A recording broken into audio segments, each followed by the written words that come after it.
एक जंगल में आग लगती है और भीषण आग लगती है। तो भाई एक हिरणी होती है, वो बच्चों को जन्म दे रही होती है, मतलब गर्भ से होती है, वो बच्चों को जन्म देने वाली होती है। तो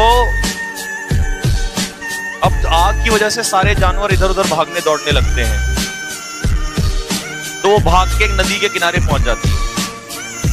नदी के उस पार शेर होता है और हिरणी बड़ी परेशान होती है शेर को देख के, क्योंकि वो अपने बच्चों को जन्म देना चाहती है। और इतनी दौड़ वो भागी क्यों थी?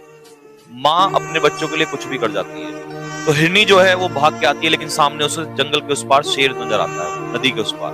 अब हिरणी बहुत परेशान होती है, तो वो पीछे को भागने की फिर कोशिश करती है। जैसी पीछे को मुड़ के देखने की कोशिश करती है तो एक शिकारी बंदूक ताने उसको मारने के लिए खड़ा।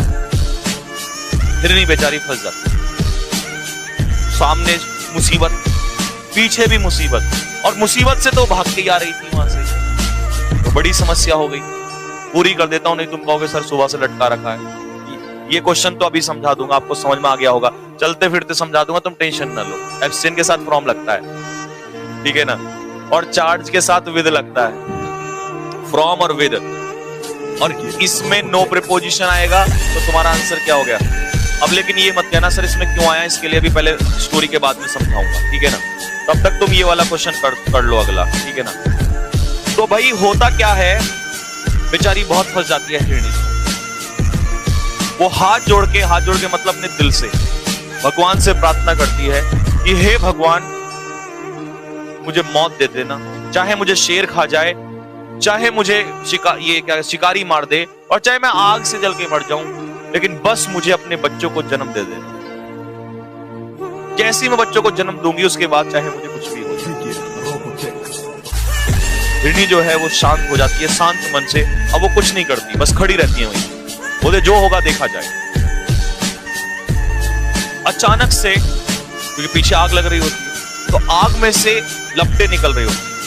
एक लपट जो है वो उसकी आंख में आके शिकारी की गिरती है। शिकारी की आंख में लपट गिरती है। शिकारी ऐसे निशाना लिए खड़ा था, जैसे ही निशाना उसने एकदम से किया तो वो एकदम से बंदूक से गोली छूटती है। और गोली जैसे छूटती है, क्योंकि आंख में एकदम से हुआ, तो गोली सामने शेर को लगती है। शिकारी एकदम से अपनी आंख को लेकर भागता है, शेर मर चुका है।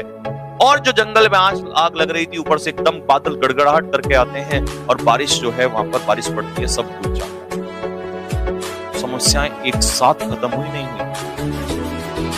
हिरणी अपने बच्चों को जन्म देती है खुशी खुशी, और वो फिर चिल्ला के भगवान से कहती है कि भगवान कि बस ये पूछना चाहती हूँ कि तूने मुझे किस वजह से बचाया, क्या मैंने जिंदगी में कोई अच्छा काम किया था? उसने बोला नहीं। तूने प्रार्थना ये नहीं की थी भगवान मुझे बचा ले, तूने प्रार्थना की थी भगवान मुझे मेरे बच्चों के लिए कुछ समय के लिए बचा ले, उसके बाद मेरी मौत अगर लिखी है तो मुझे मार दो।